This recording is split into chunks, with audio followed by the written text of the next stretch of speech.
If you have a GH6, should you upgrade to the GH7? And if you have neither of these cameras, should you get a more expensive GH7 or find a GH6 used for cheaper? In this video, I'm going to talk about whether you should or you shouldn't if you're in the market for Micro Four Thirds. And I've used both of these. Now the GH7, I took it on one job now, so I have a little bit more experience with the GH7. And in my opinion, if you do not need autofocus, get the GH6. If you do need autofocus, reliable autofocus, then get the GH7, but the GH6 isn't that far off with autofocus. It's not dependable, it's usable autofocus, but really, if you rely heavily on autofocus, documentaries, events, then the GH7, you got to use the GH7 because that has the new Lumix autofocus system, which is pretty good in good lighting, and then in dim lighting, not so good, but better than the GH6 and all previous Lumix cameras that did not have this new autofocus. Other upgrades that the GH7 has that the GH6 does not have is ProRes RAW. So if you want to shoot ProRes RAW and you have the space, the hard drive space, and the money for all those cards, these cards, the CF Express B cards, they're not cheap. And I'm going to show some test footage of what ProRes RAW looks like compared to different codecs in the GH7 in this video.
I don't have the space or the budget to shoot ProRes RAW, but I like the capabilities that you can do this.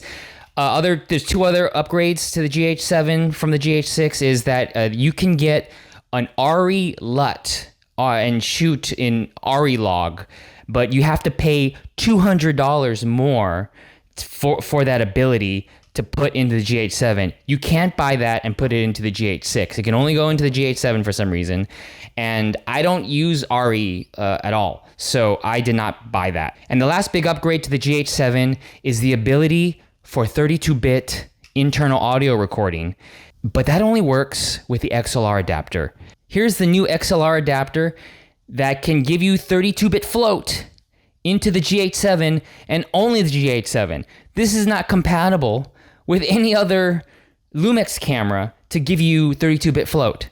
And the 32-bit float, because it's able to record that, you think that it could do it internally here, right? So you don't need this.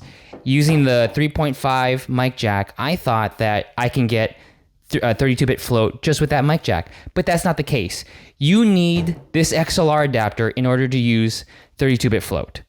So this is $500. I'm going to make a whole other video that is going to talk about audio in both of these cameras and then go over this audio adapter and compare it to the first gen audio adapter, the XLR adapters. I'll make a whole other video on that. But when it comes to 32-bit float being a talking point for why the GH7 is a better upgrade than the GH6, you have to spend $500 for that XLR adapter to get 32-bit. Otherwise, this audio capabilities it's actually not as good as the GH6. The GH6 has better internal audio capabilities than the GH7. For me, I do a lot of documentaries that relies on autofocus, and that's why the GH7 it was an obvious upgrade that I needed to get. But if you do anamorphic shooting or any kind of filming where you don't rely on autofocus and you do manual, the GH6, if you could find it for a good price, is just as good as the GH7. Just as good. There's no reason to pay $500, $800, however much more this is new, than to find this used at a good price. When it comes to battery life, they're the same. The GH6, GH7 battery life, I haven't noticed an upgrade or an increase in performance. When it comes to stills quality, I don't shoot stills on Micro Four Thirds, so I don't really know the difference, but it looks like the same specs when it comes to the stills. And then the dynamic range between these cameras, unless you're using the RE LUT, the RE log that you have to pay extra for, I haven't noticed a big difference in dynamic range. So really, if you don't need the autofocus, get the GH6. But if you do need the autofocus, get the GH7.